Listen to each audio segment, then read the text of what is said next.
and just looking up at the beauty of the stars and the moon, it's, to me, there's nothing better. There's not a greater feeling. I'm like, you know what, my needs are met.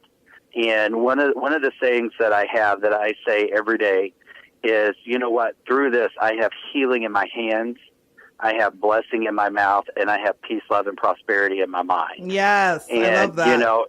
And that is something that I felt like was given to me through meditation. And that's something that I can go outside and I can look up and be like, you know what, I'm your child. I am going to want for nothing in this next day to come. Surely. And, so going to that place, going outside, or, when the weather was bad, I have a room set aside at my house, my solarium. We each one member of our family, Timmy, my son, and myself, we all have our own space in our house. That is our space. That is our quiet space. That is our, if you will, sacred space that we go to focus. Absolutely. And so, I have a space set aside in my house that they know if the door is closed, Dad's in there. He's getting answers. He's getting energy charged, if you will. Don't bother him because he comes out with something good. Every time, as soon as Yes. you take the moment to connect, your angels, your higher power, your source, universe, God is going to connect with you, but you have to be quiet sometimes to get into that space. And so I know you've been connecting already this morning and in meditation. So my last question for you today, Scott, is what is your message? What's an overall message that you have for the listeners today? I would say, take time to listen, because as Abraham Hicks would say, you have access to infinite wisdom from source, from God, from the universe, whatever term Right. that you choose to put on it. But take time to listen to that every day, and you will get the answers to anything that you need in life. Don't put it in a box by putting a label on it. Yes. Don't put yourself in a box by saying, well, I'm this or I'm that, because when you speak those things over yourself, you are limiting yourself. Oh. And when we have access to unlimited resources, unlimited potential, and those things, don't limit that by your words, because, I like what Reverend Ike said in one of his messages, that when Moses was going to go before the Pharaoh and he asked God, he goes, well, who do I say sent me? And God said, tell him that I am. I am. So when you speak these things, when you say I am, you're actually taking the God within you upon yourself. So, that's when the Bible says, let the poor say, I am rich. Let the weak say, I am strong. I am. So therefore, Yes. take on the name of I am, but don't take it on in a blasphemous way. Take it on as, you know what? I am a child of God. I am a child of the universe. Yes. There is nothing that I will want for today. Oh gosh, surely goodness and mercy shall follow me all the days of my life. I really love that. I am that I am. And that is such a huge statement, the Alpha and the Omega. I love being in that kind of space where you're kind of overwhelmed by the presence, And I don't think you could have left them with left the listeners today with a better thing, Scott. I really don't. I so appreciate you coming on today. And I want everybody to know how they can get in contact with you if they would like to have some coaching or some tips or learn about meditations or whatever. How can these people get in contact with you, Scott? Well, you can always text me. I am very easy to reach by text. And my Florida phone number is 321-831-8300. And it's 321-831-8300. And then my email address is Scott, S-C-O-T-T, Gullidge, my last name, G-U-L-L-E, D as in dog, G-E, the number 1, @gmail.com. All right. So that is 831-8300 for the phone number. And the prefix of that was 321? Yes. Okay, so 321-831-8300. And then the email is Scott, Scott, Gullege, Gulled, as in dog, GE1 at Gmail? Yes. At gmail.com. Okay, Scott, thank you so much for joining us today. And I hope that any listeners that have any questions will follow up with Scott or myself here at the station. And we look forward to hearing your responses and what you thought. Thank you, Scott, for joining us today. Thank you so much, Monette. It has been a pleasure. It really has. I appreciate it. You have a great day. Thank you. You too. Thank you so much. Wow, guys. Wasn't Scott great? I so enjoyed talking to him. I could have talked to him all day. I really thought he had so many wonderful, useful gems. But the one thing that stood out to me here is how he had a glimpse of his destiny. He heard the still small voice, which is practical tip number 2, and he took the leap. He took heed to it. You know, at some point in time, all of us have seen our destiny, and we decided not to listen. Richard Wright says, the impulse to dream has been slowly beaten out of me through the experience of life. And I know that sounds gruesome, but isn't that what happens? That is something that happens once we incarnate back into our human forms. We forget why we came here and what we're really supposed to be doing. We have a feeling about what our lives should entail, but due to the conditioning of life, we may dismiss it. We start procrastinating and we start complaining and self-sabotaging our efforts or our dreams. And we think, I'm not big enough for this. I can't hold this. I can't make this happen. Guys, it's scary to change. It's scary for everybody to change. Yet it is the way that we evolve. It's so unnerving to shift our world. What if we fail? What if we're rejected by people or loved ones or flat out rejected by life?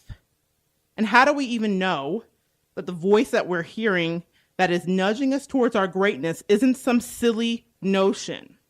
You know, something that I've learned in my journey is that the desire to live out a dream doesn't come from some nebulous thought form in space.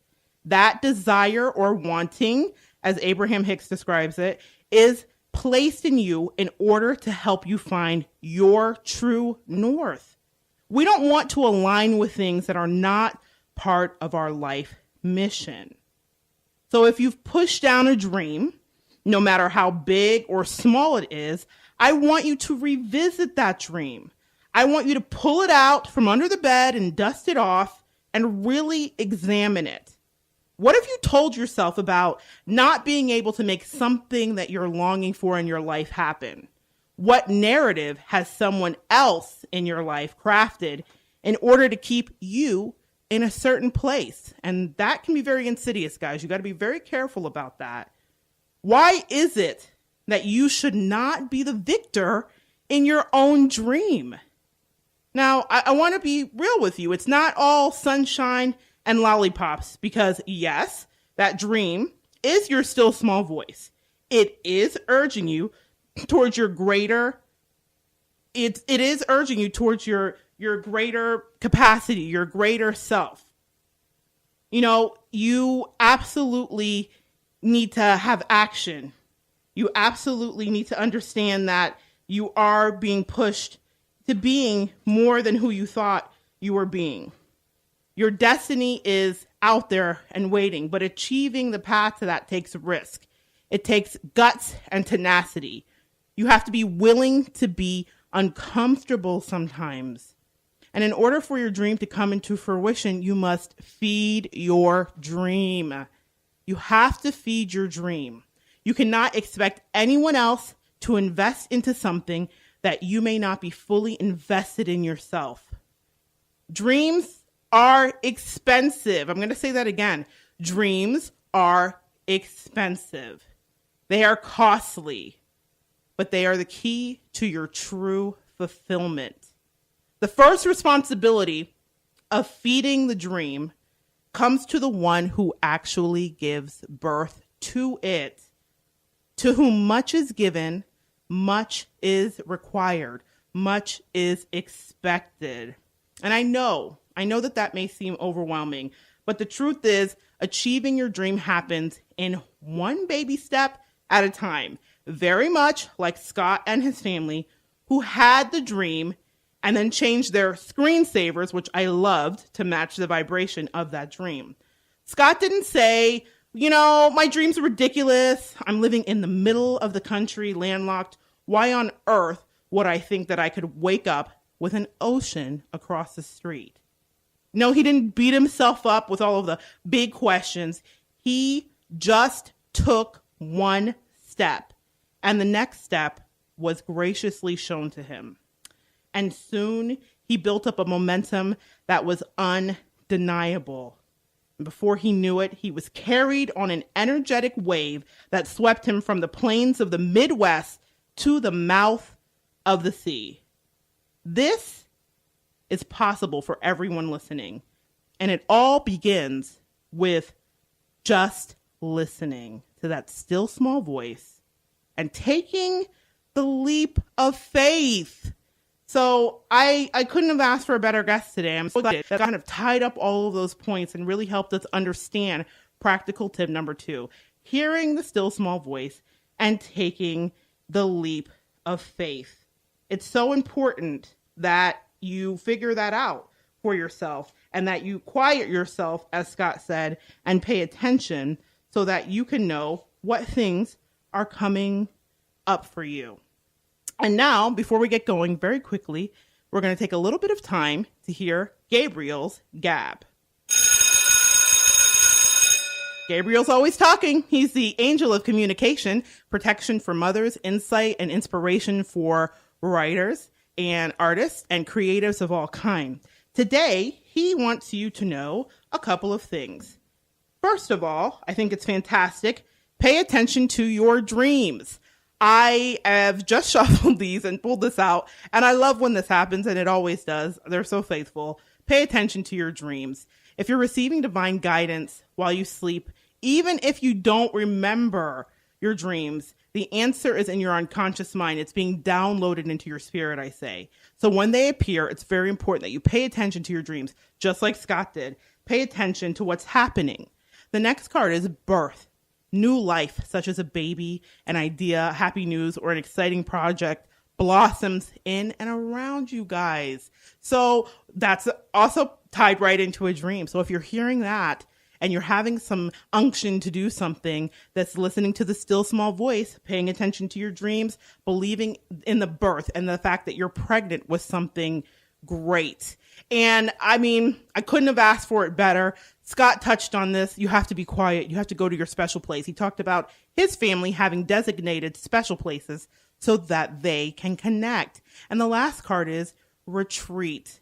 Block out distractions and spend your quiet time alone so that you can focus on your priorities, so that you can hear the still small voice, so that you can listen and learn how the universe is divinely guiding you to taking your next steps in evolving.